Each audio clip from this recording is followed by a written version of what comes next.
नमस्कार दोस्तों, आज हम आपको सुनाने जा रहे हैं एक ऐसी पवित्र कथा जिसने प्रेम, तपस्या और पतिव्रता धर्म की शक्ति को अमर बना दिया। यह है वट सावित्री व्रत की कथा।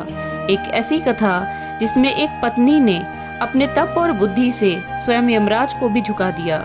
आखिर कैसे सावित्री ने अपने मृत पति सत्यवान को फिर से जीवित किया, क्यों वट वृक्ष की पूजा की जाती है और इस व्रत का क्या महत्व है, आइए जानते हैं। बहुत समय पहले मद्र देश में अश्वपति नाम के एक प्रतापी राजा राज्य करते थे। उनकी रानी का नाम मालवी था। राजा के पास सब कुछ था, धन, वैभव, सम्मान, लेकिन उनके जीवन में एक बहुत बड़ा दुख था। उनकी कोई संतान नहीं थी। राजा अश्वपति ने वर्षों तक माता सावित्री की कठोर तपस्या की।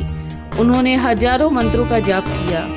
राजा की भक्ति से प्रसन्न होकर देवी प्रकट हुई और बोली, राजन, तुम्हें एक तेजस्विनी पुत्री प्राप्त होगी। कुछ समय बाद राजा के घर एक कन्या का जन्म हुआ। उसका नाम रखा गया सावित्री। सावित्री बचपन से ही अत्यंत सुंदर, बुद्धिमान और तेजस्वी थी। जब वह विवाह योग्य हुई तो राजा ने उनके लिए योग्य वर खोजने शुरू किए, लेकिन कोई भी राजकुमार सावित्री के तेज के सामने टिक नहीं पाया। तब राजा ने सावित्री से कहा, पुत्री, तुम स्वयं अपना वर चुन लो। सावित्री वन वन घूमकर योग्य वर की खोज करने लगी। तभी उसकी मुलाकात सत्यवान नाम के युवक से हुई। सत्यवान बहुत धर्मात्मा, वीर और सत्यवादी था, लेकिन वह वन में अपने अंधे माता पिता के साथ साधारण जीवन जी रहा था। सावित्री ने मन ही मन सत्यवान को अपना पति मान लिया।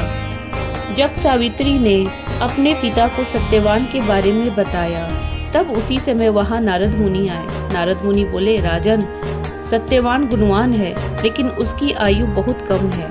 विवाह के ठीक 1 वर्ष बाद उसकी मृत्यु हो जाएगी। यह सुनकर राजा घबरा गए। उन्होंने सावित्री को समझाया, पुत्री, किसी और को अपना वर चुन लो।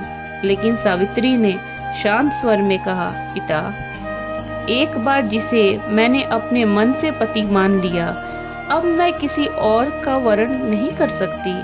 सावित्री की दृढ़ता देखकर विवाह संपन्न कर दिया गया। सावित्री अपने पति और सास ससुर की सेवा में लग गई। धीरे धीरे 1 वर्ष पूरा होने लगा। जिस दिन सत्यवान की मृत्यु निश्चित थी, उस दिन सावित्री ने कठोर व्रत रखा। उसने वट वृक्ष की पूजा की और भगवान से अपने पति की लंबी आयु मांगी। सत्यवान लकड़ियां काटने जंगल गया। सावित्री भी उसके साथ चली गई। कुछ समय बाद सत्यवान के सिर में तेज दर्द होने लगा। वह सावित्री की गोद में सिर रखकर लेट गया और देखते ही देखते उसके प्राण निकल गए। तभी वहां यमराज प्रकट हुए। उन्होंने सत्यवान के प्राण अपने पास में बांध लिए और दक्षिण दिशा की ओर चल पड़े। सावित्री भी यमराज के पीछे पीछे चलने लगी। यमराज बोले, देवी, अब लौट जाओ, यह संसार का नियम है। लेकिन सावित्री बोली, जहाँ तक मेरे पति जाएंगे वहाँ तक मैं भी जाऊंगी। सावित्री की भक्ति और ज्ञान से यमराज प्रभावित हुए। उन्होंने कहा, मांगो कोई वरदान, लेकिन सत्यवान का जीवन मत मांगना। सावित्री ने पहला वरदान मांगा, मेरे सास ससुर की आंखों की रोशनी वापस आ जाए। यमराज ने कहा, तथास्तु। कुछ दूर चलने के बाद यमराज फिर बोले, एक और वर मांगो। सावित्री बोली, मेरे ससुर का खोया हुआ राज्य उन्हें वापस मिल जाए। यमराज ने फिर कहा, तथास्तु। लेकिन सावित्री फिर भी पीछे चलती रही। यमराज अब उसके धैर्य और बुद्धि से अत्यंत प्रसन्न हो चुके थे। लेकिन उन्होंने तीसरा वरदान मांगने को कहा। सावित्री बोली, मुझे 100 पुत्रों की माता बनने का आशीर्वाद दीजिए। यमराज ने बिना सोचे कह दिया, तथास्तु।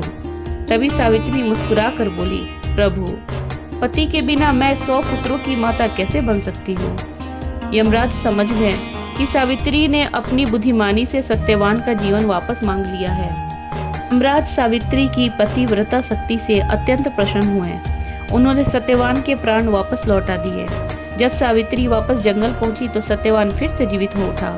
इसके बाद उसके सास ससुर की आंखों की रोशनी लौट आई और उनका खोया हुआ राज्य भी वापस मिल गया। इसे विवाहित महिलाएं अपने पति की लंबी आयु और सुखी वैवाहिक जीवन के लिए वट सावित्री व्रत रखती हैं। वट वृक्ष को अखंड सौभाग्य का प्रतीक माना जाता है क्योंकि यह वृक्ष लंबे समय तक जीवित रहता है। दोस्तों, यह थी वट सावित्री व्रत की पवित्र कथा। यह कथा हमें सिखाती है कि सच्चा प्रेम, विश्वास और तपस्या किसी भी कठिनाई को जीत सकते हैं। अगर आपको यह कथा पसंद आई हो तो वीडियो को लाइक करें, चैनल को सब्सक्राइब करें और कमेंट में लिखें जय माता सावित्री। धन्यवाद।